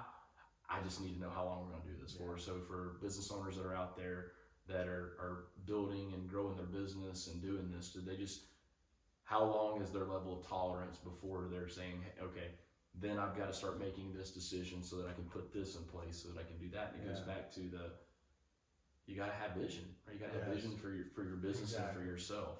I think that's the thing that I think it got overrun a little bit or watered down maybe because it was like management in the 80s, and then vision became this thing. And obviously I've taught on it for probably my entire 20 years on the stage, but I've gone through my own changes and understanding of it and different things, and it is incredibly powerful when you know what you want to go do, because whatever that is doesn't matter.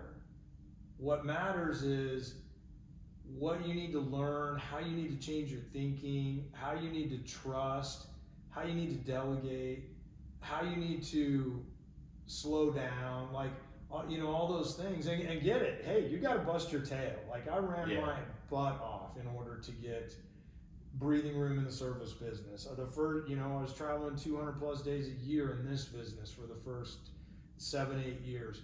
It takes that grind. But when you have vision, it helps draw you and pull you and get you along.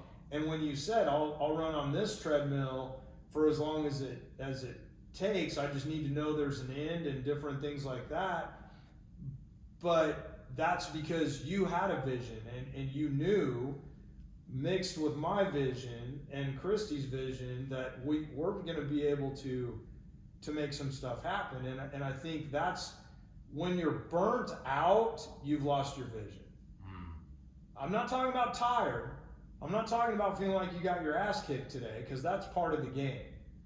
I'm talking about burnout. All I can do is just get me to the bar, get me wherever, whatever my distraction is, turn on Netflix, give me my phone, give me a glass of wine, give me a bong hit, whatever it is. Like when I'm burnt out, I've lost my vision. And it doesn't mean it's gone forever. It means I'm not taking care of myself. It means I need a break. It means I need to get re-engaged, you know, in the bigger picture. And having awareness about that, to do something about it, because then that's where it becomes, people become resentful toward the business when that happens. Absolutely. Like, I resent it, so what do? I divorce it, sell it. Yeah. Right? I'm selling, I'm getting out, like, I don't want to do this anymore, right? Because I'm resentful toward it, right? It's the thing that I thought was going to give me something and it didn't. You know, it's interesting you say that, because we see it in husband-wife operators where the business gets to be the villain. And what's interesting is sometimes the marriage is pseudo okay because you have common ground against the villain of the business. Wow.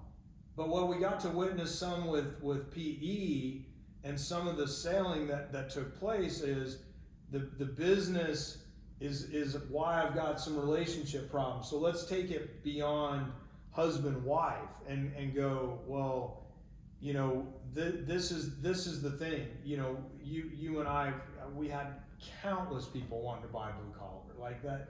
You know, they came out of the woodwork, and every time like somebody came to me, I would tell you, share it with you. I don't want to sell, but if you're on the fence or you're thinking about going somewhere else or whatever, let's have a conversation. Like, you know, before I really knew you're like how in you are, and so now, you know, I don't ever plan on selling this. I plan on our buy-sell agreement that we have executing and taking care of Christy and moving on from there. But the thing is that we could sell the business and fight it, you know, or go, oh, hey, we got that out.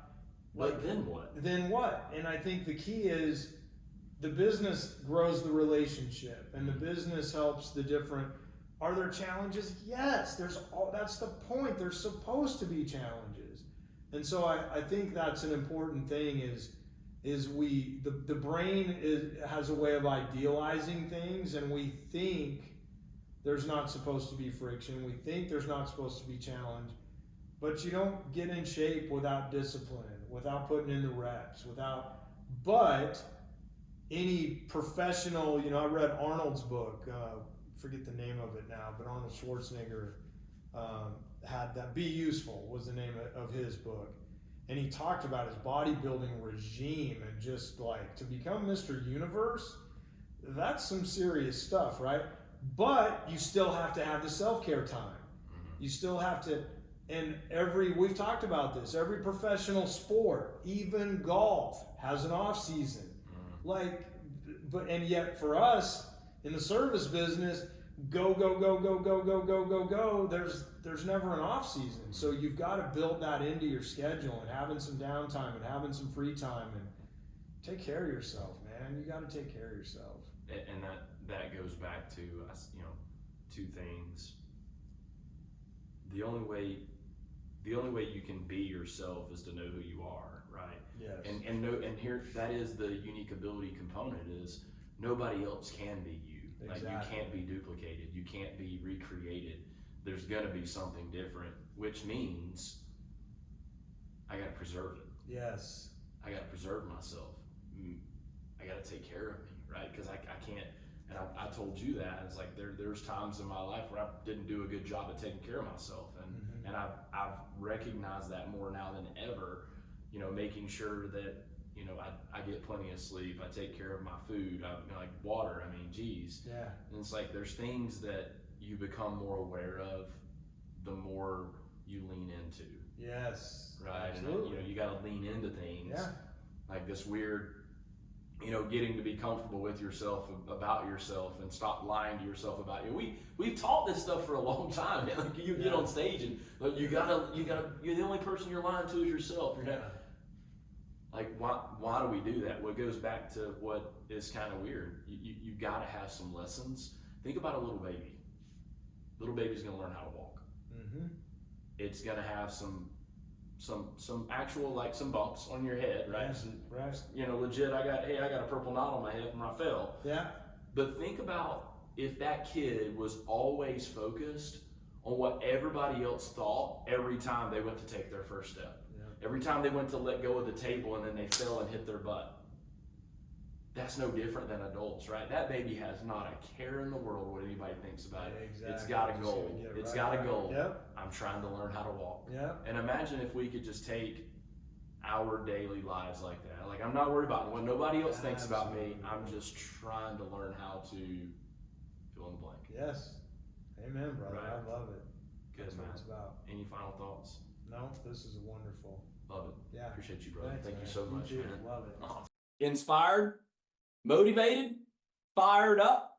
All those are feelings. I hope that this video has brought you a feeling that you can grab a hold of. I want you to take all the nuggets of things that you picked up from our share of Kenny and myself as we sat and just had a conversation about our lives and about the industry and how all of it evolves. I hope that you have found that your time was well spent with us on this journey. You learned a lot about that stuff, and I want you to learn more about us. And to do that, myself and Kenny, you can find out everything in the video description. You can also visit our website at thebluecollarsuccessgroup.com. And remember, in life, everything is about the journey. So I hope that you're continuing to enjoy the journey. And if you would, follow our YouTube channel and like this video, and we'll continue to serve you up videos just like this one. Thanks, my friends. Take care.